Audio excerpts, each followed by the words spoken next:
Hello, everyone, and thank you so much for joining us for another edition of Signals from the Deep, the official podcast tentacle of the Kraken Hockey Network, as we like to say. I am Piper Shaw with you, as always, joined by JT Brown. Hello. Grant Beery. Hello. How are our spirits in this moment, you guys? Good. Good Great. spirits? I'm okay. Great. Yeah. Okay, well, that's good because Feeling good. This episode, we are taking a bunch of questions. So I hope we have our thinking caps on because we are taking listener questions for a Kraken mailbag. So I sent out some posts on the good old Blue Sky and on Twitter asking for all of your very burning questions. There's a variety in here. Some are Kraken hockey based, some are organizational based, some are kind of like broadcast, behind the scenes, personal stuff. So we have a whole mix in our mailbag. You want to jump in? Yeah, let's go. Let's do it. All right, let's start with this one. This one comes from Kraken Fan 01 on Blue Sky, who says, how can we improve the power play? And, more importantly, does JT like potato salad? I'm going to answer the second one first, and Yeah. that's absolutely not.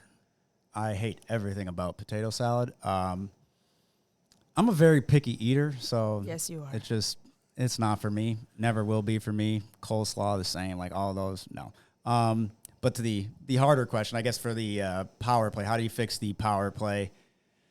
I'll preface, I didn't play on the power play very much in the National Hockey League, but I did do a lot of penalty killing, so I guess I can speak from more of a penalty killing perspective and, what makes a power play hard to penalty kill against. And, one of the first things I always think of is, having the shot mentality first and not necessarily looking for that perfect pass or that perfect play through the seams right at the start of a power play when everybody's fresh. We talk about shift lengths and, if you can get a shot from the middle, force the penalty killers to turn around, they then have to find the puck and then re-attack. And, as long as you get them, I guess, for longer times, extended times in the zone, they start to wear down a little bit, right? And you don't start making the best decisions as a penalty kill, right? Your stick might not be in the lane. You might not read the play the exact way you would, if you're fresh and you just started. So, getting those first couple shot opportunities that one holds the PK accountable to be in that lane and not know that you're going to defer, to another player, to another pass. But, just focus on trying to get that shot, get the penalty killer started. Then you can start, dissecting the box and sending plays, east-west, through and try to make the goal line plays. But, it's all about just taking what's given by the penalty kill. You obviously have one more player, but you also have to have that urgency, right? You have to go out there and outwork the penalty killers more often than not. I'll say your penalty killers, obviously you get some skill guys out there that definitely kill as well, but a lot of your energy guys are going to be your penalty killers. So they're always going to be out there working hard. They're always going to be trying to make sure they put themselves in the lane. So from a power play perspective, you have to go out there and outwork them. And, we have seen times where the Kraken power play has gotten hot and they've been able to score some goals in some big moments. And, I think one of the things is probably just the breakout, right, is where you find a little bit of the struggle of, getting in the zone. But once they're set and you start moving the puck, obviously when you move it quicker, it forces the penalty killers to think a bit faster. But, obviously just getting in the zone, whether that's a dump, whether that's carrying it in, and just, I guess, recognizing what is given and what is there. And if they're taking away you carrying the puck in, well, maybe then the option is to just dump it in and go get it back. So just take what's given. And, obviously at times we have seen the success. We've seen them move the puck around, very well. And, just try to find that consistency with the power play. But, for me, it's all about, establishing the shot first. And I think we've definitely heard that from Vince Dunn quite a bit too. Yeah. He's been very honest before the break talking about the struggles of the power play. He's clearly frustrated. He's been very vocal about saying like, no, it's not good enough, and that's on me, and that's on both units. And also, to your point, he's talked about the breakout as we know being a point of contention, perhaps, of kind of getting set up and being able to generate. If you can't even get set up, then Well, I look at it too from a 2-minute power play. You go down, obviously break out, and you bring it back, and you don't get into the zone. You don't get set up. It gets sent back down the ice. That's another 10 to 15 seconds taken off of your power play. So momentum. Now you have less time in the zone. So every time you don't enter, that takes another 10 to 15 in. So you get stopped a couple times. Now you're not working with that full 2 minutes. You're working with, let's just say a minute and a half at this point, or even less, once it goes down. But I think there has been positive signs, but it's more about just finding that consistency out there. Okay, I do want to go back to the potato salad for Okay. just a moment. I never was a big potato salad fan either, but I have found certain potato salads that I have liked. And they usually are ones that are like not just straight up like mayonnaise and potatoes. They have like a lot of seasonings. Like sometimes the ones with like fancy mustards and stuff, like I'm more open to. I just wanted to say, I don't know if that changes. Don't like mustard. Don't like mayonnaise. Okay. Have you ever had like German potato salad doesn't have any mayonnaise in it? It's mostly vinegar based. I don't really like that either. I prefer that. That's stuff, the kind that I yes. like. All right. Moving on. Next question comes from Lord Snorkel on Blue Sky. He says, what's the time on the team plane like? Do the players come talk to y'all? Do y'all play board games? I guess it's different. I guess each time, obviously, like plane rides going to or leaving Seattle, like going to the, wherever you're going, the first leg of the trip is sometimes different after a game.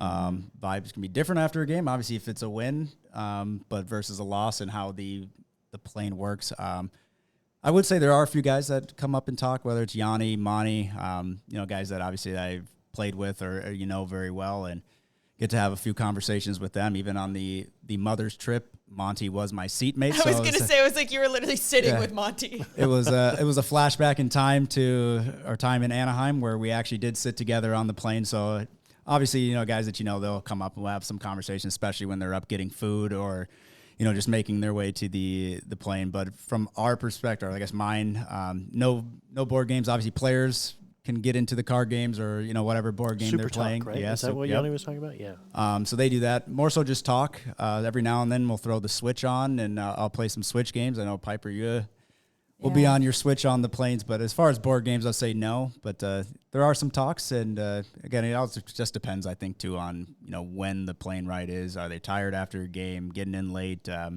So there's definitely different levels of like how interactive you are, with the players. Are you guys catching up on movies, podcasts, anything like that while you're on the plane, or?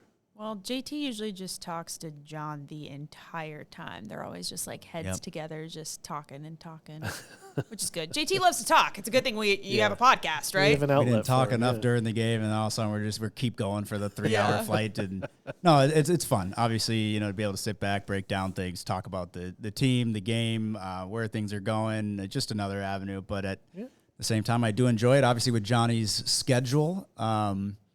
It's been different this year, so not as much time on the team plane with his Amazon games as well. So obviously moving around a lot. So haven't had my seatmate for majority of the flights. Although Piper, we got to sit by each other on the plane for one as well. And what did we do? We talked. So we did talk. We talked no Switch about games. Just put it down and. We talked about anime a lot because I was trying to convince JT to watch Spirited Away. Which I did. Because I love Spirited Away. It's which one is of my to favorite call it movies. anime is also not really. It's anime, yeah. I mean, sure. It's one of my favorite movies of all time. It was good. All time. It was good. Maybe not my cup of tea. Like I would have wanted, like more action. But you said it was a little but slow. overall, for you. like story wise, like I understand. I can see why it won the Academy Award. Why it's very highly rated.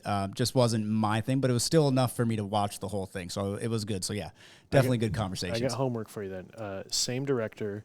Watch Princess Mononoke. Okay. A lot of action in that one. I think you'd love it. So.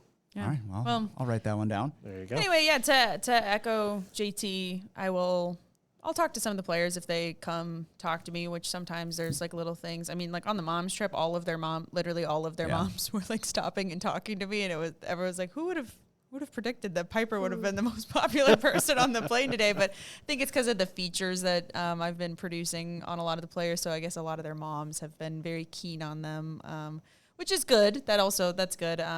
But yeah, and I play my Switch a lot, like JT said, and the guys have in the past invited me to be part of their Mario Kart tournament. So it was funny because it was actually Vince Dunn who came up to me when I was playing my Switch, and he was like, "Do you want to play kart with the guys?" And I was like, "I'm not sure. Like I'm a little bit afraid of that." And he was like, "Okay, hold on, I'll be back." And he doesn't even play. I don't even know if he has a Switch. He was just inviting me. So then Oliver, That's nice. Yeah, so Oliver came up and like got me all like looped into the Mario Kart tournament. Did you win? No, I did not win. But I also was not playing on my proper, like I was playing on my personal account, not Jake's account, which normally we always play on Jake's account. So I didn't have like any of my characters or my card or my maps, like, and I didn't realize that. So like going into it, so I was not doing my best. I didn't have any of my settings right. Like I was a little, but I don't think I got last though. Well, that's good. That's good. But anyway, yeah. So I usually play my Switch, and I usually, well, in the past, I would sit by our excellent, incredible producer Ryan Shaber on the plane. I usually am sitting by him, but he's not traveling as much anymore.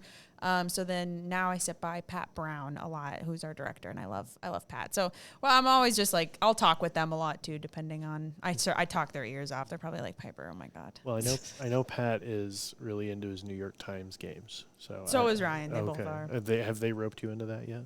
They have both. They both talk to me and show me them, and I don't like being on my phone. I am not like a phone person. It's hard to explain. Like I have 275 unread text messages right now. Oh my Lord, that is. How many of those are from us? I also have 16 missed calls. I very just popular person, apparently. Yeah, no kidding. I don't know if it's that. I think it's just my neglect more than that. My poor friends are like, literally one of my really good friends texted me the other day. She's like, "Did you die?" She's texted me like 5 times in a row over the last 3 weeks. I'm like, I think we all have that friend. Well, no, she's not. She's just being a good friend. She just wants to talk to me. Oh, no, I mean a friend like you. Yeah, a friend like you that doesn't answer their phone. You ain't never had a friend like me. I have one for you here, Piper. It's from Vess. And what's your favorite player or coach interview moment? There's a lot, to be honest. I will say, I think this year, like, there was the intermission interview with Yanni Gord when we were in Chicago where things were not going well, and he was very honest and blunt about that. And it caught me a little bit off guard, like in the moment, because usually they're not maybe that forthcoming about like how they truly feel. So it caught me off guard in the moment, and but like in reflecting to it, it was great because, you know, the purpose of those interviews are to get answers and insight from them for the fans. Like, it's not for me. It's not like I'm trying to ask questions that like people at home want to know about, right? So it's like, what are they wondering about, and what kind of insight can they offer in this moment? And so in that way, that was a great interview. Because of Yanni, not necessarily because of me, but that is definitely like a memorable moment. So even though it seems like it was negative, I think that was a great one. Another one is when we were in the playoffs and we won in Colorado, and I interviewed Grubauer post-game, who had a great game, and we had a little mini salmon that a fan had brought. And so he came out to do the post-game win interview, and I had this like little stuffed salmon. And I was like, well, I know we're not at home, but we still have a fish for you to eat. And I like gave it to him on camera. And I know that like that made him smile. So it set like a nice tone for the interview moving forward, and fans liked it. And then another one that also stands out in my mind is clinching the playoffs at home. Jordan Eberle with the bench interview, just that moment and the energy in the building. And you could just tell obviously how much it meant to him. And I have like pictures from that, and it's just like huge smiles on every single face in the building, including both of ours. So those would be like the ones that like knee-jerk reaction that stick out in my mind. Yeah, those are all good ones. I mean, that's why I directed it towards you. You have a lot more experience and more to choose from. I don't do a whole lot of the actual interviews, but I mean, it has to be for me this year. The dog pants. Yes. Like that, to me, that was a great, I mean, it was awesome to ask those guys the questions, obviously take it to an interesting, not necessarily something about hockey, but something that I don't really do a whole lot of, but that one to me was it was a lot of fun to ask the guys. And I think the best part about it wasn't even just asking, the players that we ended up having answer it on the podcast, but then after we had asked everyone else in the locker room, was like, kind of like, what are you guys talking about? What are you on? And then we ended up having to ask everybody in the locker room, including Coach Bilesbo. Yeah, so it was more of a that was kind of a cool moment, cool experience where again, the initial was we got to get these 3 players and ask them these questions. And it kind of turned into everybody wanting to be asked this silly question. So that was fun. Yeah, that was fun. That was a good one. All right, next question here comes from Karaoke on Blue Sky. Okay. I think this is going to be a good one. It says, I think it'd be cool to learn about / hear examples of the non-broadcast communication. When JT is between the benches, is he yapping with the control room? What's that sound like? Also, does Edzo really drink as many strawberry milkshakes as the broadcast implies? Inquiring minds would like to know. There's so much that goes on to make a broadcast possible.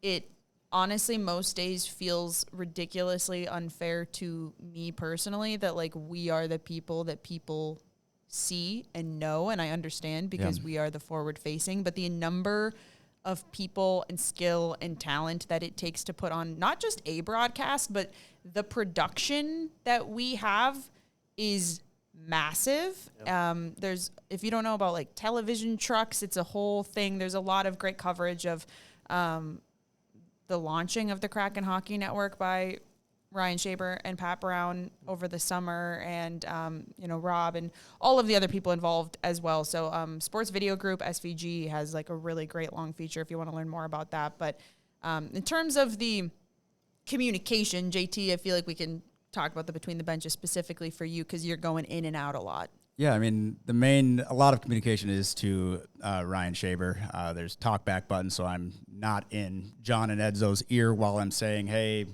yeah, I really like that play that Mahura just did. Let's mark it. Maybe we'll put a pack together, and it kind of gives them something, whether it's later on in that period, later on in the game, or maybe coming back from a break, things that I like or I want to see. And I feel like the best part, obviously, is being on this broadcast. We have a great team as well, and they start to, year one, it's like you got to tell them everything.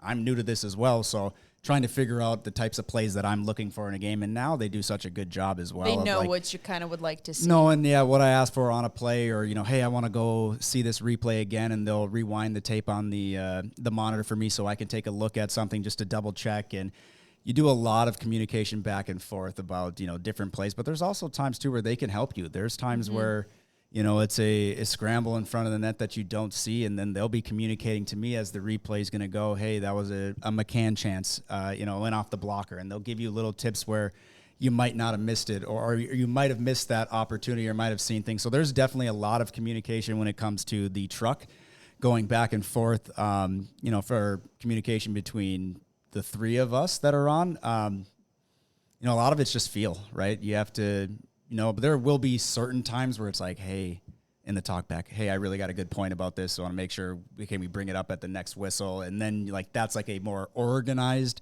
hey, JT's going to talk, let's hold off whatever whatever is going on. He's got a point he wants to make. But for the most part, it's all just a feel. You find that little space of time, and if you have something, if you don't, then you go on. And I think that, Edzo and I, especially when it comes to like replays, I think it seems like it almost goes every other at times, right? Unless you have really something you want to put in, but you just kind of find that balance of going back and forth. And, I think when we're all 3 on a road building, there's different times, because then you can see we're all in the same booth right next to each other, and it might be a tap, or, I'm watching, John or Edzo as they're talking, and they can tell like, hey, hey, I got something I want to say here, or Edzo the same thing will tell me like, I got a little piece of something, a little nugget that I want to throw in at the end of it, and you can tell just based on, a hand motion or what they're, if they're looking at you, exactly how. So it's a lot of nonverbal communication when it comes to the 3 broadcasters, but the communication between the truck is huge, right? That's it makes your life that much easier when you are communicating back and forth. Now, it's definitely different to be able to organize your thoughts, continue with those thoughts. Meanwhile, you have somebody talking in your left ear only. You still have the rest of the game sounds, and John and Edzo, they'll be talking, and so you can hear a little bit of everything. So that's, at least for me, that was one of the hardest parts when learning and coming into this. My first year was trying to keep your thought when there's other things going on. All the noise. Yeah. So it's a process. That's what I was going to say too, is that it's, even though we are broadcasters, there's a lot of listening in addition to talking, and it cannot be understated to me the importance of your A1, who is the person in charge of all of the audio and the the paths and the channels and all of that. We have an awesome A1 here, Andy, shout out, because I've worked with a ton of producers on a ton of broadcasts and a ton of different sports in my career, and having an A1 who knows or you're able to communicate with of how you want it to sound in your ears. I know that's something that's really important to John Forsland as well. Like it cannot be understated, especially for me, like I do a lot of things, we call it like offline. So they're just taped right before they run. So they look like they're live and they're almost live, but usually it's because, for the players, so that we don't have to have them like wait until the perfect window. Right. So we just like tape it offline. But to do that, I can't have, you and John and Eddie talking in my ears at the same time as I'm trying to talk to them and hear the producer, because otherwise I would have like 5 different things in my voice. So I wear these in-ears, that's what we call them, but they're basically like headphones and they're noise canceling. So if you ever see me sitting outside the Kraken's locker room and you're trying to talk to me and I'm not responding to you, it's because I literally can't hear you because they're noise canceling, which is for a purpose, because also, as you know, JT, when we're doing hits outside the locker room and like the players are lining up or there's people, it's really hard to focus on your thought and what you need to say and getting it across. I shouldn't say really, really hard, but not having a bunch of noise on top of it is very important. And I would imagine that you've had this before, but I've had it, countless times in my career where I'm trying to talk and I'm getting things said in my ears while I am trying to speak. And it's very hard to have like a sound bite playing back in my ears, or to hear, Edzo just like talking to John like offline while I'm doing something, because things aren't like channeled properly and organized properly. And we never, ever, ever have that problem at home because Andy rocks. And so to me, that's a huge part of the communication too, is just like making it so that it is the way that you need it to sound and hear or listen, so. Yeah. I don't want to forget about the second portion of the question as well, about the strawberry milkshakes. I've never actually seen Edzo have a strawberry milkshake. I love strawberry milkshakes as well. Those are top tier. But loves a good dessert, though. Like, I see a couple, go out to dinner and have a nice little cake pie, he like does love ice cream and dessert, stuff. So, like, I'm a dessert. Yeah, I ooey booey butter cake. Mastro's, I always, if we're ever by a Mastro's, I am going for dessert. I don't always have to eat there, but I will be placing a to-go order for their gooey butter cake. But no, definitely a dessert lover. But at the same time, I haven't seen the milkshake. Maybe that's something we'll. Well, if Edzo's anything like his son, our former host Nick Olchek, who I had the pleasure of going to Coachella with for a couple days, that man loves desserts. So yes. If it runs in the family, I think it's pretty true. So yeah. They both definitely do. I will say, though, I think Edzo, he definitely is very, like, health conscious, though, too, because of his health history and also just, being a former professional athlete. So I do sometimes wonder if the reason he likes to talk about the milkshakes a lot on air is because he wants one, but he's like, I probably shouldn't have one. So he just kind of thinks about it. He's, like, verbalizing it a little. I don't know. And maybe to get Johnny going a little bit also as well. That. But, no, I mean, who doesn't love strawberry milkshakes? I love a strawberry milkshake. It doesn't have to be strawberry. It could be chocolate, vanilla, but a milkshake, like, awesome. Only thing that I would say is better than a milkshake, a root beer float. Oh, really? Mm-hmm. I mean, I like a root beer float, but I'm surprised that you like that more. Oh, yeah. I don't eat a lot of sweets, so it's got to be really, really good. And strawberry milkshake's up there. So I'd rather have, like, an actual dessert like that than, like, candy. I know that's JT, I know it's controversial. I'm sorry, but you know how I feel. Okay. Glass of bourbon, that's my favorite dessert. All right. It's got sugar in it. It's right to the hard stuff. All righty. We had another question in here, I think, that related to broadcasting. Oh, this one does. I just figure we could stay on topic a little bit here. This one comes from Joe, Milky Joe, it says. Interesting handle there on Twitter. He says, if you weren't in broadcasting / JT, if you had not played, what would you be doing? Oh, we did just have this conversation not that long ago on the bus. At least I did with Everett. And I think I try to tune you guys out. Probably a good thing at times. I think that's a tough question because that's really all I've ever done was play hockey. And then obviously moving into this wasn't necessarily what I went to school or thought was ever going to happen. Obviously, the whole focus was hockey. Obviously, this is amazing how many times you get an opportunity to just talk about the sport that you got to play. And I think I would have been a good gym teacher in like middle school.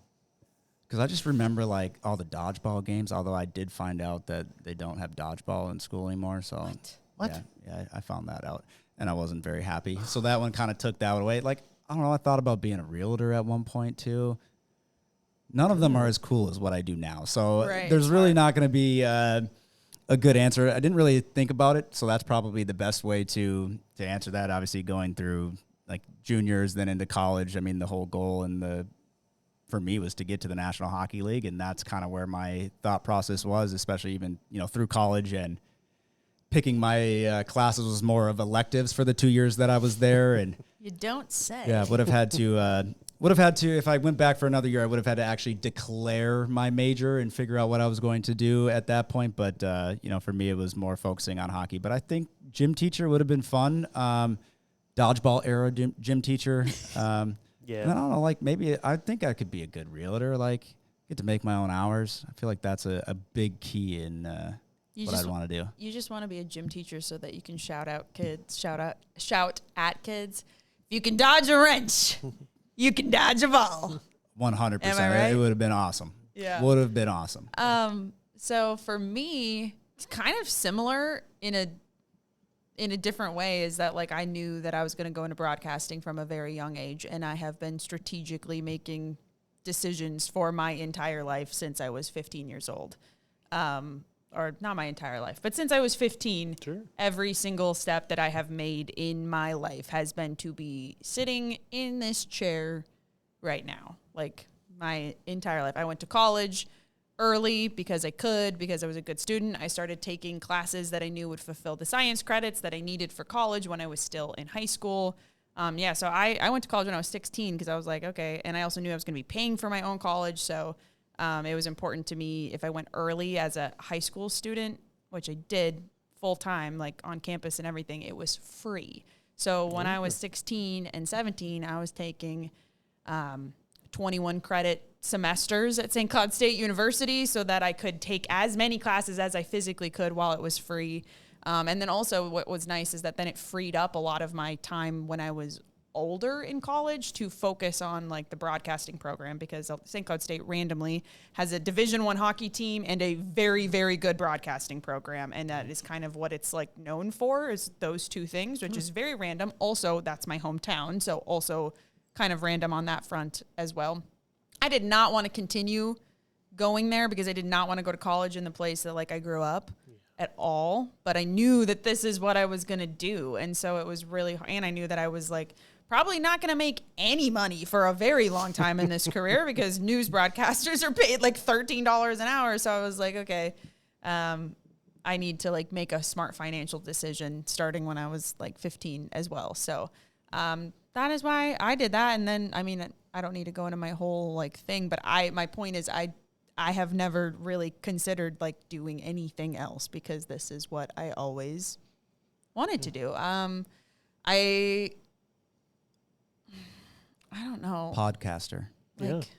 I mean, but that's you're still just fulfilling like, your destiny. that's I still love like a it. broadcaster. Like I I thought about like being a lawyer perhaps Oh. because I mean, and I grew up in a family of very, very smart people. My dad is a very prominent data scientist for Reed Elsevier and LexisNexis. And so we had a lot of debates, a lot of debating and conversation like that in my family. And everybody always said I would be a good lawyer. So like I kind of thought about that, but I didn't think that the things I would be talking about every day would like wear well on my spirit, kind of a thing. Okay. So I was like, I don't know. But I thought about that.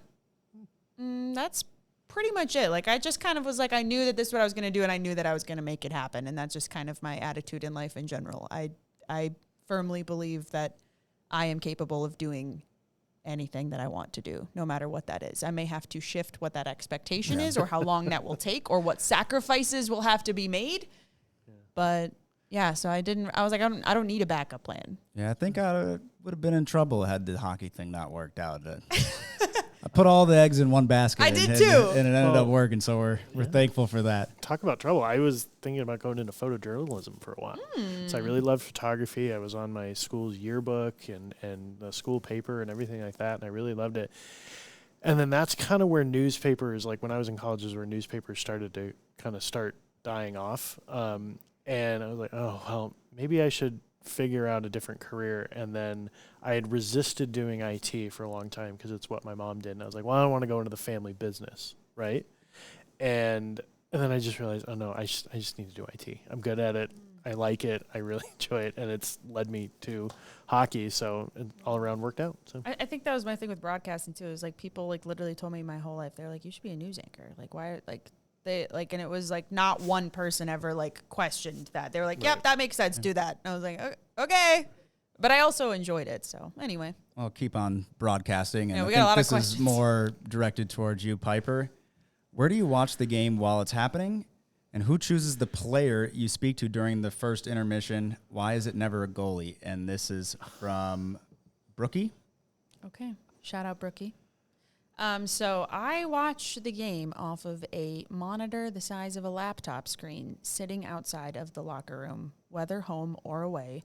And, you know, the one great thing about national games is that I get to go watch the game actually live. Like when we played San Jose, that was a national broadcast, and I was in the stands, and I was like, gosh, you see the game so much differently, and like just the visual of the time and the space and the plays, it looks so different from the perspective that I have. So sometimes it's kind of a bummer, but it has to be like that because of the nature of my job and that I have to be in this location to do the interview. So anyways, I'm not complaining about that, but it is just like, I get jealous every time I come up to the booth during the intermissions and I look down on the ice always. I'm like, oh, I'm so jealous of you and John up here. Like, you just get to watch the actual ice in person and all the fans in the building too.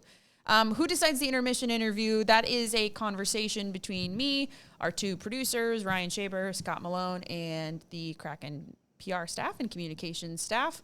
It's usually pretty obvious, though. Like, usually it's like the person who's like scored a goal or just like whatever the story of that period is. So, you know, if they had 3 great PKs, like, okay, we want to talk to a penalty killer, right? Or if there is a clear part of the game that is not going well and that you would like an answer for or to address, then that's the kind of person. So just knowing, you know, the responsibilities of the different players and like what they're good at speaking to as well is something, you know, I know that if I want to talk about like transition game or power play, like Vince Dunn is a great person to go to for that. So, or penalty kill, like Brandon Tanev, great person to talk to about that. So it just depends on like what it is.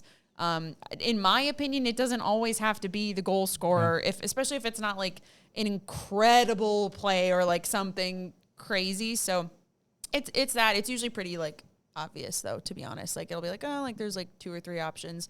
Sometimes we have to like pivot on the fly really quickly because like a player might need to run and get treatment quick or, you know, whatever it might be. But so that is how that is decided. The reason it is never a goalie is because one, you don't want to interrupt like a goalie's mindset and frame. And also that's not just our broadcast. That is hockey in general. That is just like a rule. Like you just don't talk to the goalies during the game. I've seen people say before that it would be fun to like have like the backup goalie, like come on and do something. But it's also just like, that's not like, they can't really speak to in the same ways the moments of the game because they're, you know, not necessarily in that play, in that moment. So it's kind of about like who can theoretically, hopefully add the most value. And so that's kind of the process behind that. But yeah, that's not like a me thing. We will not have a goalie on during an intermission unless something crazy happens or PR or, I mean, you just don't see it. Yeah, they're basically off limits when it comes to that. I don't know that I've ever seen intermission, but I believe it was last week, Fleury in Montreal. Obviously, it's his last season. It was pre-game, which is something you still don't see. It was national with Sportsnet. He did a bench interview. Obviously, ended up playing that game as well. But that was, that's a little different, though, because it's like an iconic player, an iconic moment, nothing to lose. Last time playing in Montreal, like it was, he's probably that is very distracted. different. But that's like the only one that I can think of, like off the top of my head. Obviously, it was very recent, but you just don't see goalies And a national broadcast gets like they get to pull their weight or like get what they want a little bit more than like the everyday broadcast. You know, like we're every single day or every single game, you know, doing these shows versus like national. They sometimes get their way a little bit more. So yeah. Question that might cause a little bit of controversy is whoever wants to answer the pineapple on pizza question. Big Berkey energy. Well, I'll go first. I love pineapple. That's on from pizza. Big Berkey energy for the record. Oh, yeah. Yeah. I wouldn't be surprised if he liked pineapple on pizza though. Yeah. I love pineapple on pizza. In fact, the best pizza of all time is pineapple, pepperoni, and jalapeno. Sweet meat heat. Okay. So good. Okay, that is actually one of my favorite combinations as well. I'm a big pineapple on pizza person, as is my husband. I'm not a big, like, just traditional Hawaiian pizza. I know. Yeah. Okay, I won't say anything. Yeah. But that's more just because I prefer pepperoni over Canadian bacon. So, but yes, if I can only have a 3-topping pizza, I love a jalapeno, pineapple, and pepperoni pizza. So we're all three in agreement that pineapple goes on pizza because I love Hawaiian pizza. Yeah, I know you do. That is definitely a go-to. Don't get it as much anymore because the kids don't really like that. But if I get to choose on my own, like I'm probably going to pick that. Okay. Love it. I think we got time for one more question, and if you'll allow me to pick one from the multitude that we got here. In the Calgary game, when the Flames' goal was upheld, Alexiak still went to the box for hooking. Usually when a goal is scored with a pending penalty, a delayed penalty, the penalty is erased.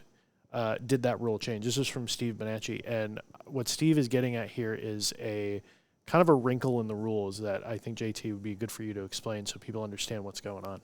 Yeah, the difference. So what you're used to is in a 5-on-5 situation, a delayed penalty is called. The team ends up scoring, right? The penalty now goes away because they scored. The difference in this situation, and I probably should have came prepared for this question with the exact rule and how, like the number wise, but when you're shorthanded, so you had the player in the box. McCann had a double minor for roughing on the play. Bjorkstrand was serving it. They were shorthanded on the opportunity already. Then the delayed penalty happened. Obviously, the puck ended up going to the net. Challenge. We go on from that. The goal was scored. It is the current penalty that Bjorkstrand was serving. I don't remember the exact time left, but if there's time still on that penalty, it is now that penalty that leaves the box. And now Alexiak, who took the delayed penalty, goes to the box, ended up getting into the 5-on-3 situation based off the challenge and not getting the challenge. So you get the bench penalty there. So it's a little bit of a nuance. It's really just because they were already shorthanded. There's still time on that penalty, and the penalty that's in the box is the one that gets removed, not Alexiak's penalty. So Alexiak gets his full 2 minutes back in the box, and you negated the rest of Bjorkstrand serving for McCann. Perfect. All right. Awesome. Thank you for that. Thank you, Steve, for the question. We still have so many more questions to answer, so hopefully we will get to them on a future episode. But if you ever have questions, you can submit them to us where, Grant? You can submit them at signals@seattlekraken.com. You can go to seattlekraken.com/podcast, submit them there. Or if you listen to the end of this episode, we have a phone number where you can leave a voice message as well. So. Awesome. All right. Well, with that, that's going to wrap up our mailbag here. And now, here is our conversation with Brock McGillis. Well, Brock, welcome to the show. Welcome to Signals from the Deep. You're here visiting the Kraken organization this week. Mm-hmm. How's it been? It's been awesome. I think it's this city is so cool, and this organization is too. Like it's, I work with so many teams, so many groups everywhere, and you hear that groups are good or this, that, or the other, but when you really experience it and you see that it's authentic and real, it's you can feel it, and I felt that here all week. It's been so welcoming, so supportive. I feel like this city is more Canadian than Canada. Truly. In what way? It's just so progressive, so open, so welcoming. It just feels like such a inclusive, supportive space for everyone, and I've never seen so many people with purple hair, which I think is really cool. But people are just embracing who they are, and unapologetically so, and that's so damn cool to see and so exciting. And it just, when I get to a place like that, I'm like, oh, this is a safe place. I can be here and not have to think about anything. So Yeah. it's nice. We're the first stop of your U.S. tour. Is that correct? First, I've spoken a lot in the U.S. over the years, but first Shiftmakers Tour U.S. stop ever. So Okay, well, yeah. awesome. So just to kind of start things off, then can you just tell us a little bit about the Shiftmakers Tour and just some of the work that you're doing? Oh, I thought you wanted to talk about last night's game. Oh, well, I'm just we already talked about that. We already talked about that, but we could get your thoughts as well. no. So Shiftmakers is this crazy idea I had. I've realized that I'm a bit of a masochist. I like to torture myself, so I decided a couple of years ago that I was going to go to over 100 hockey teams in 100 days across Canada. Woo. Yeah, and I did it last year, 23-24 season. It was year one. I went to 103 teams in 100 days, and it was the 7 NHL cities in Canada and their vicinity. And then I was like, all right, let's make it bigger. So I went coast to coast this year in Canada, over 27 cities, 140 teams in about 80-something days.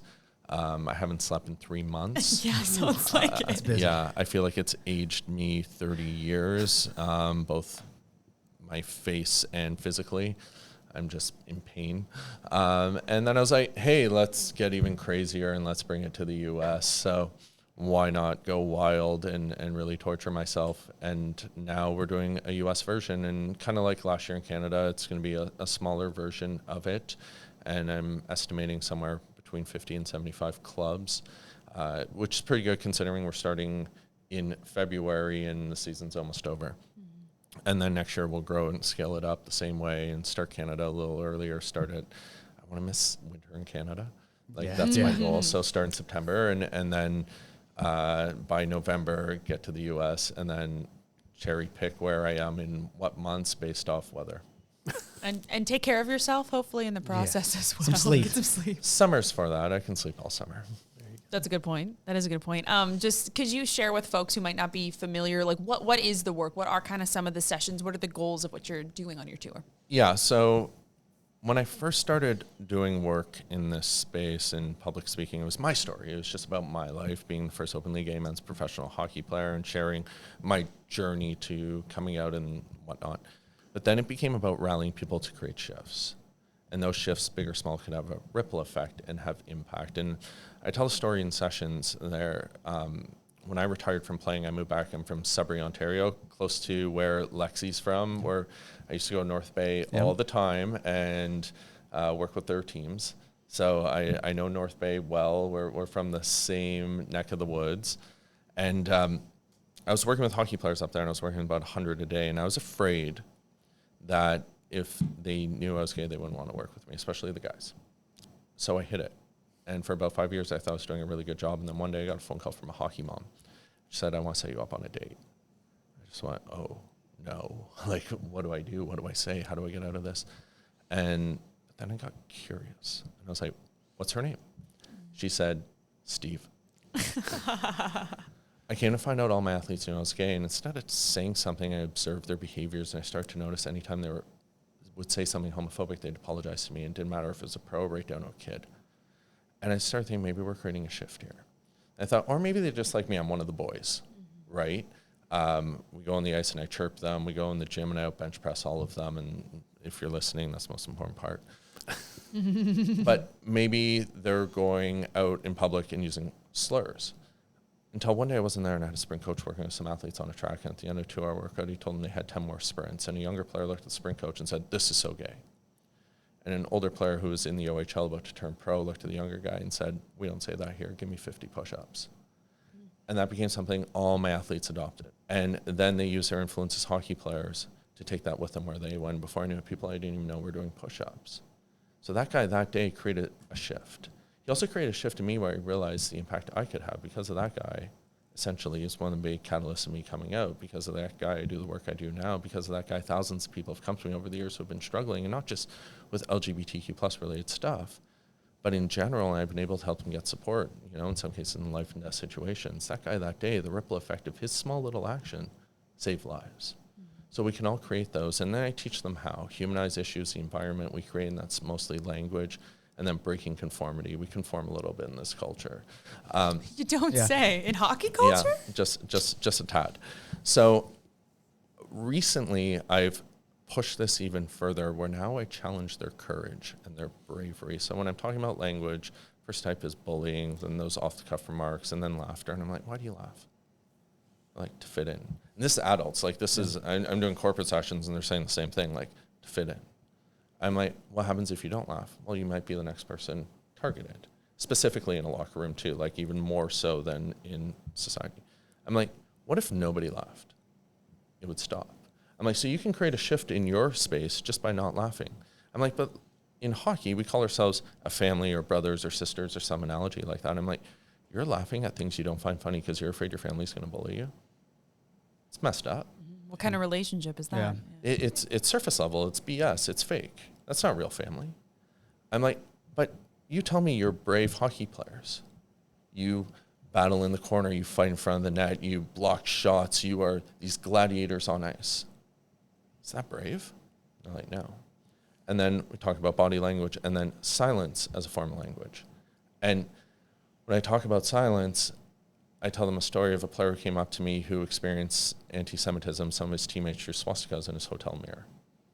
And he goes, you inspired me to tell them how it made me feel. But here's the reality of the story. 3 players did it, but 7 stood around and watched. Mm-hmm. So I went back in with the team, and the player shared. He humanized that, the impact it had on him. But I got to share the language and the silence. Because, you know, the 7 players who watched, well, if that story went public, the journalist isn't going to differentiate between 3 who did and the 7 who watched. They're all going to be labeled the same. Mm-hmm. But you sat there. And you watched something you knew was wrong, and you did it and didn't say a word. Is that this brave, tough hockey culture I've been hearing about? You know? Mm-hmm. Yeah, you see it all the time. And totally. It's definitely a interesting perspective as far as the hockey culture is concerned. And we talked about, you know, being conforming and, you know, not necessarily wanting to say or not wanting to be that outcast within the locker room and just trying to do whatever it means to fit in. And again, that's where the important part is. You're talking about the people that are watching, and they have an opportunity to step up. And obviously, when you're talking about being a shift changer and making that culture switch, it does come from a lot of the people that are watching it around, are watching the things that do happen. And it kind of leads to the question, like, do you feel like you have to change your message slightly when you're talking to, say, the kids, and obviously wanting to create a more inclusive space in hockey, obviously at a youth level, so that it continues to grow? Those players might be the next, NHL, and then that's the trickle-down effects versus having to, go into it maybe a corporate setting where not everybody maybe understands the sports side of it. They're in for the marketing, or they're in the finance side. Do you feel like you have to change that at all, or does your message still kind of go along the same path? So I find that the team aspect, the family stuff, is deeper in the locker room setting, right? And there's more conformity in the locker room setting. Whereas the corporate side, there's been studies that show that the more you can bring your full self to work in corporate culture, the happier you're going to be. And the happier you are, the more productive you are. So I still challenge them, in a sense, to be more themselves and not conform. I think it happens more. Our culture, hockey culture itself, those locker room settings, are so riddled with conformity. We spend so much time in there from the age of 6. It's 5-6 days a week from a very young age, where you're with your 20 teammates and you're dressing the same, talking the same, walking the same. Most of the kids look the same. Everyone's assumed to be straight, and you have this rigid conformity. And then they move away to play junior. And then in junior, you're spending 7 days a week, day and night, with your teammates. It's all you hang out with because it's all you know. And they're coming from similar cultures all over. And it's being reinforced even more. And then that leads to professional. So there is a rigidness that it's a tougher nut to crack in those spaces. But they actually, when I challenge their courage, they go deeper. So we do the third way you can break or, create a shift is breaking conformity.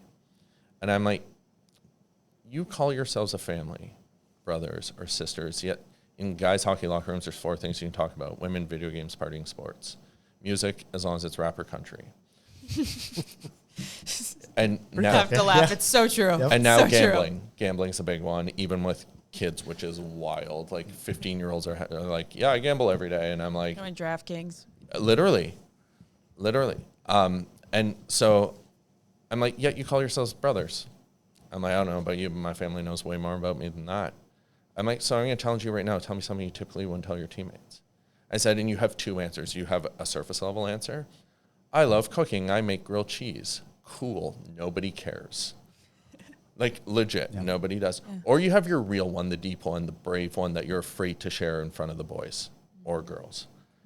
And since I started challenging their courage, they're sharing that. I had a player stand up in a room and go, I have a stutter and you all make fun of me to the point that I don't want to speak in public. I had another player, top scorer his age in Canada. He stands up in tears and goes, you guys bully me to the point that I don't want to come to the rink. I hate hockey and want to quit. He goes, I feel like I have no friends here. I'm like, how many of you hate getting chirped? How many of you feel bullied by your teammates? Every hand in every room goes up. We're eating each other alive. So how do we create inclusive spaces for LGBTQ plus or BIPOC or women in men's spaces, et cetera, when straight white kids are eating each other alive? Mm-hmm. We need to get vulnerable with each other and create psychologically safe spaces where these players can share. And Indigenous kids stand up and go, I pretend I'm okay with the jokes, but I hate them. And then there was another team in the room, and there was an Indigenous player on the other team. He goes, I feel the same way.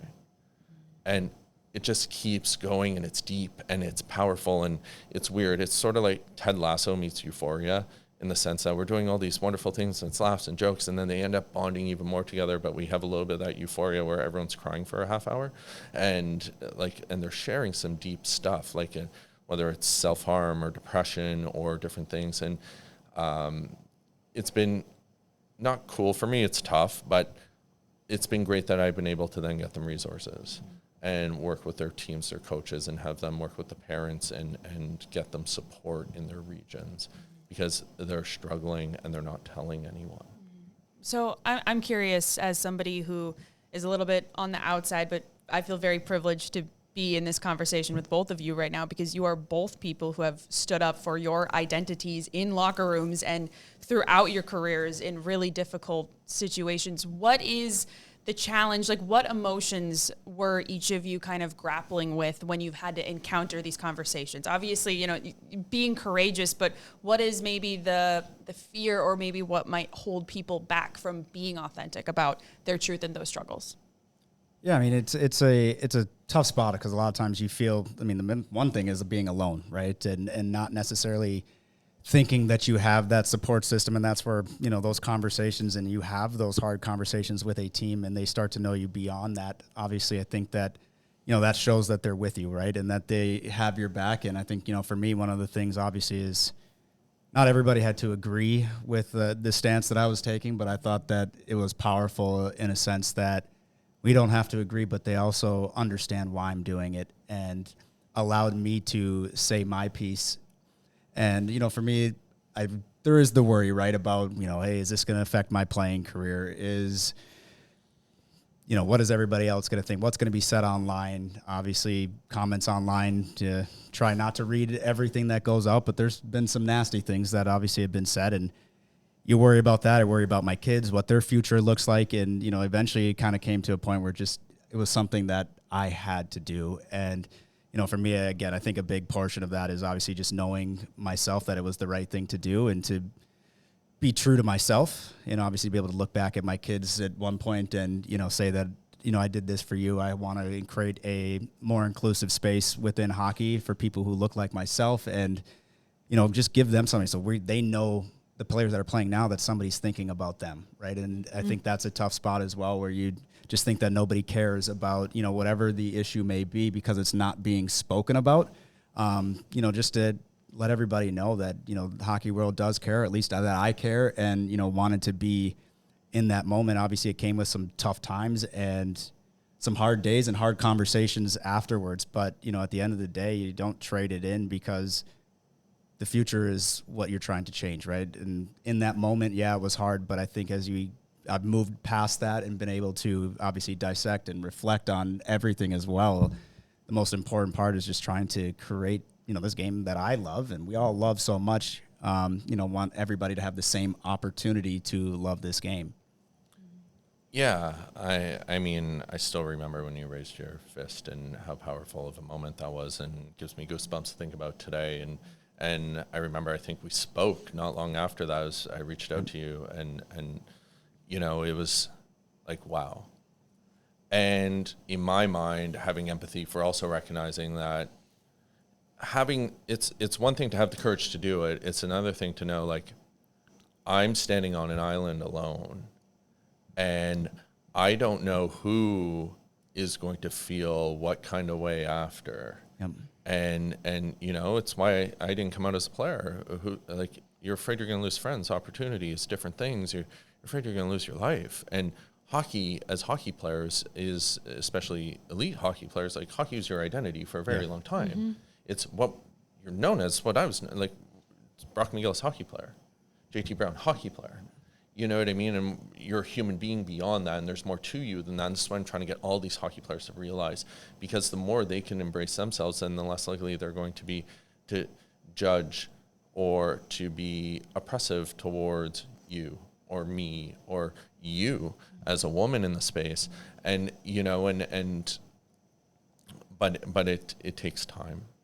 It takes people like yourselves being in the space, and it takes visibility, and it takes the willingness to stand up and show that courage and that bravery on an island alone. And the more that people do it. But in the locker rooms, when you're talking about, like, standing up in the room when things are said or done or whatever, the onus shouldn't be on the black kid or the gay kid or anyone else. Like, that room is, 95% white and straight. And that's where we need courage for players to stand up and say, no, we don't say that here, give me 50 push-ups or whatever it is for your team, because that onus shouldn't be on the marginalized person to constantly have to police the locker room. It's exhausting. Yes. It's hard enough to play the sport as a person who's, doesn't feel necessarily welcomed or doesn't see people like themselves in the space. But then on top of that, you have to be the person that's, ensuring that it's good for you. That's too much. That's why, I look in my community and it's like, well, Gen Z is identifying as LGBTQ plus at 25%, yet we have one player in North America in professional hockey who's out. There's a reason for that. Mm-hmm.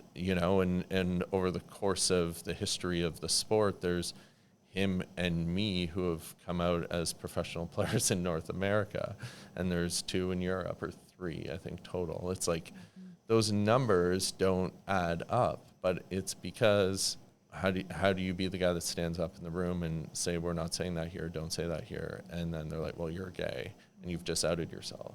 Well, and particularly in men's hockey too. Obviously. Oh yeah, I of course, yeah. I was talking more my lived experience or our rooms, but yeah, women have paved the way. Like I say it all the time. Without queer women, I wouldn't exist, and that's just a reality. Like, even when I remember being a closeted player. I'd step back from pro hockey because I was struggling so much, and I was at Concordia in Montreal, and I came out to Donna Ringrose, who was the captain of the Concordia women's team, and she was dating Charlie Labonte at the time.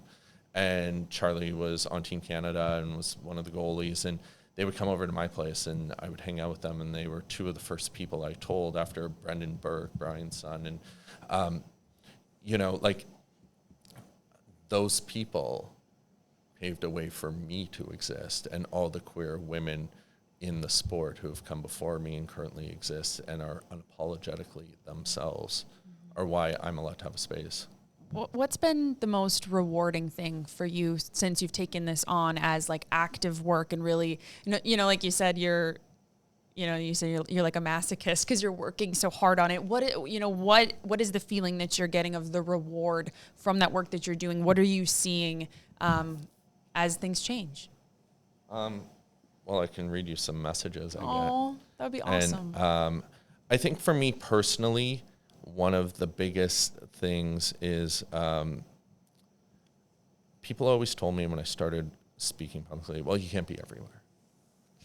And I don't like that. I don't believe in that. I believe I can do everything, and I don't like being told no. And I think that's competitive athlete. Yeah. You know, so I'm like, oh yeah, oh, you're gonna say no to me? Okay, Now watch me. Yeah. Watch me. And Bet. and exactly. And here I am. I'm everywhere, and I won't stop. And you can't stop me because I'm just gonna keep going everywhere, and I won't stop until it's done. You know, like a kid said, the talk last night really helped me understand the accountability I have to hold my teammates as the leader of the team. And kids like, I want to let you know, this presentation left me really thinking about how I should be using my words and how it can affect others. And we actually have data now that shows that they're recognizing that the impact of their language on everybody. And we're doing surveys and different things. I had another team said, Brock, thank you so much, a player, for coming today and talking to all the boys. I'm not sure about the other group in the session, but our team got closer. We had a nice on-ice session right after, and the change in the locker room vibe and atmosphere was amazing. I think it'll be important to implement these chats going forward. Thank you.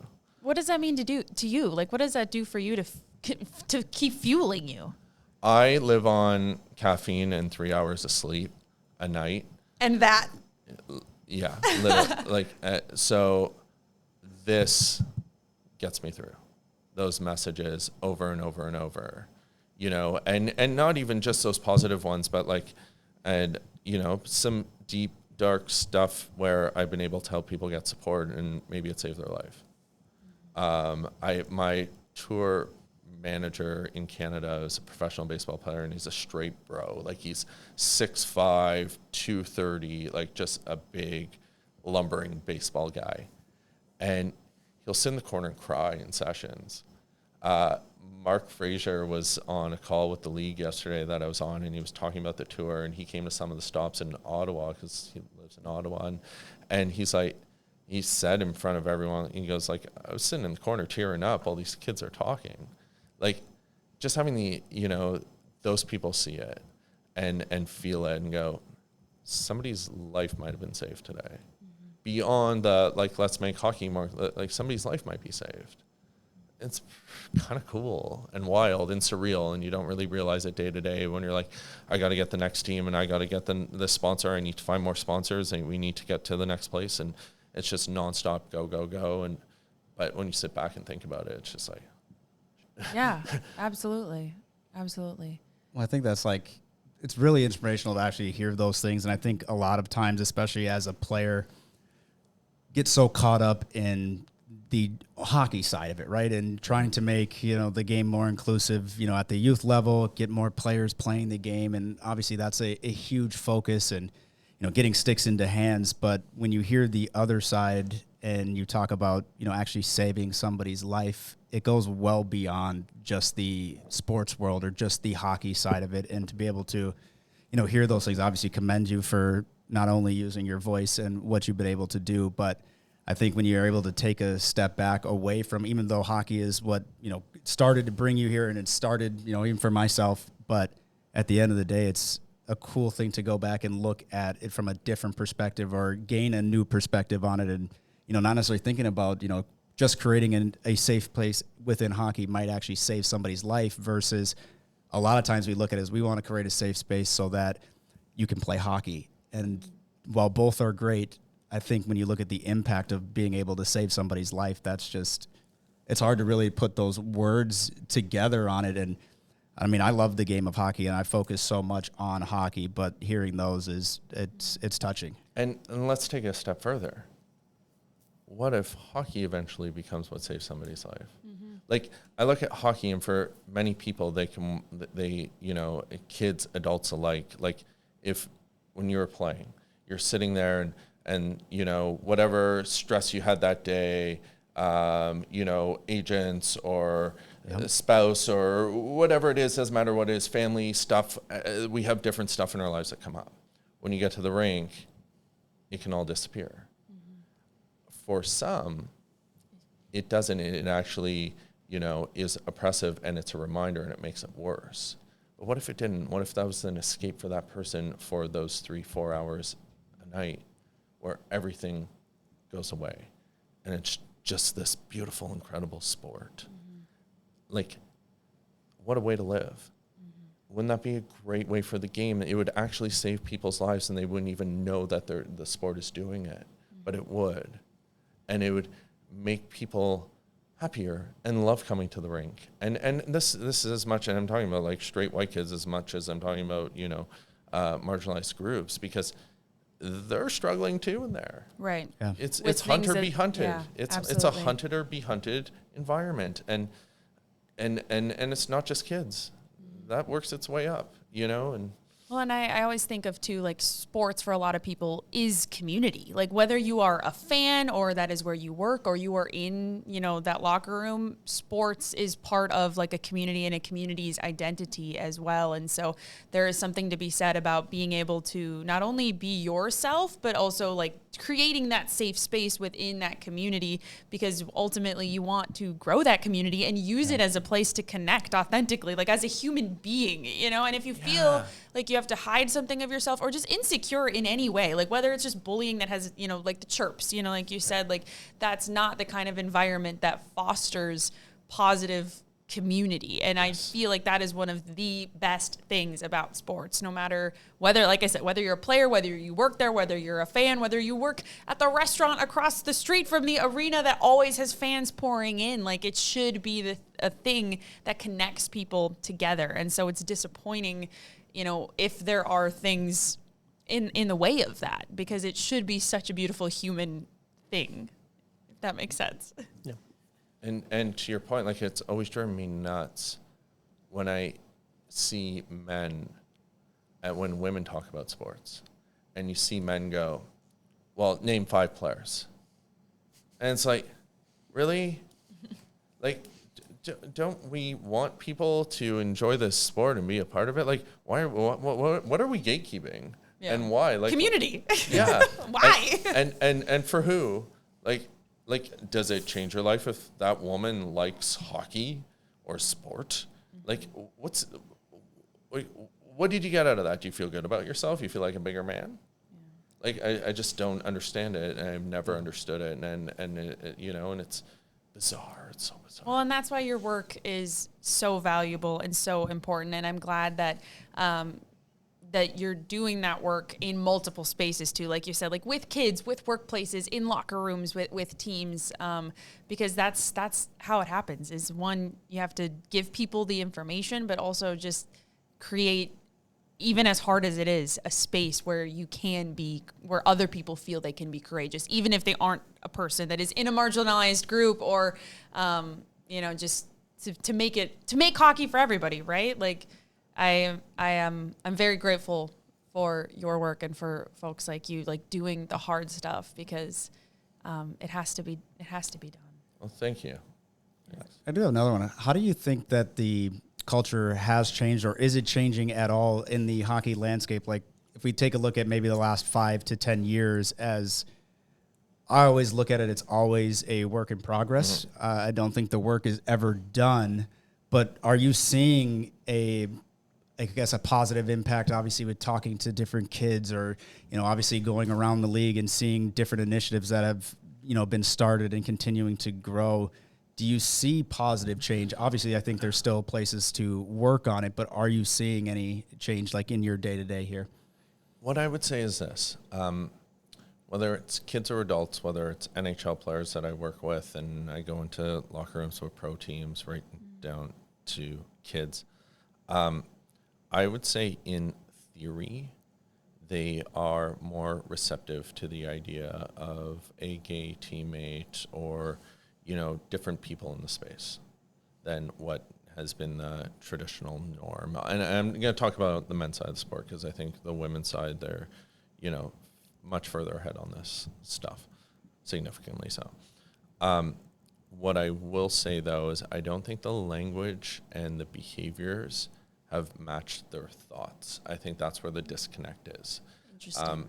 The way they put each other down 99% of the time, regardless of who you are, is using homophobic or sexist language. They'll target,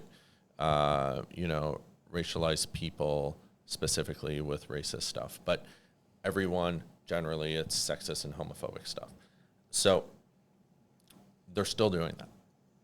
But I would say hockey out of all the sports would be the most supportive of a gay teammate, which is a wild thing to say. Interesting. Yeah, I truly believe that, because that family mentality would be like protect.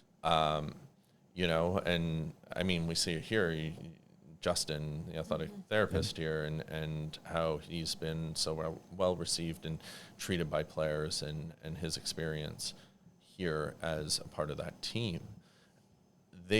This culture would be the most inclusive, yet we haven't humanized, engaged, educated the players enough at the top level, all the way down to youth, to foster environments where those players can then come out and be themselves. Like, if a kid can't, or an adult can't talk about their love of reading, like literally, and I have kids crying in sessions saying, I'm afraid my teammates are going to call me gay if they know I read. I've known adults who have been traded because they'd rather go to museums than go out for drinks with the boys. Like, this happens in our sport, and that's just a reality. And until, like, if we aren't fostering environments where those people can just live and be themselves, what are we doing for, like, how do you expect somebody to come out? You know, so it's like a catch-22 that we just have to keep pushing it forward. Yeah, definitely. Well, like I said, I'm grateful to even be able to have this conversation with both of you, to be honest, and to work alongside you, JT, every day. And Brock, keep up the good work. And I feel like we should be honored here at the Seattle Kraken to be the first stop of the U.S. tour 100%. Of this leg. Well, so, I'm honored to be here, truly. I've had such a warm reception by everyone in the organization. I'm really grateful to be here. Well, it's been great to have you, and thank you so much for taking the time out of your also very busy schedule. I know you got more places to go to join us here on Signals from the Deep, so it was awesome to meet you and to get to chat. Thank you so much. Brock, if our listeners want to learn more about you, where can they go? They can go social media. I'm mostly on Instagram, sometimes on TikTok. Do you have TikTok in this country today? Like, what's the latest? I think as of now we do. Oh, yes. Okay. Brock McGillis 33 on socials, or my website, brockmcgillis.com. Great. Thank you, sir. Yeah, thanks again for having this conversation, and the hard work that you put in. It gets noticed, I think, at least from our perspective. And again, just commend you and keep doing what you're doing. You have a amazing platform, amazing voice, and obviously really thankful for you to be able to try to continue to grow this game and not only saving lives, but also making it a better place for the kids. And again, thanks again for getting on the podcast. Really appreciate it. Thank you. Anytime. Thanks for having me. Signals from the Deep is the official podcast of your Seattle Kraken and is a proud member of the Kraken Hockey Network. Hosted by Piper Shaw and JT Brown. Music composed by Benny Dravars. Production by Grant Beery. Have a question for the show? Send an email to signals@seattlekraken.com or call the hotline at 206-279-7810. Your message could be featured on an upcoming episode.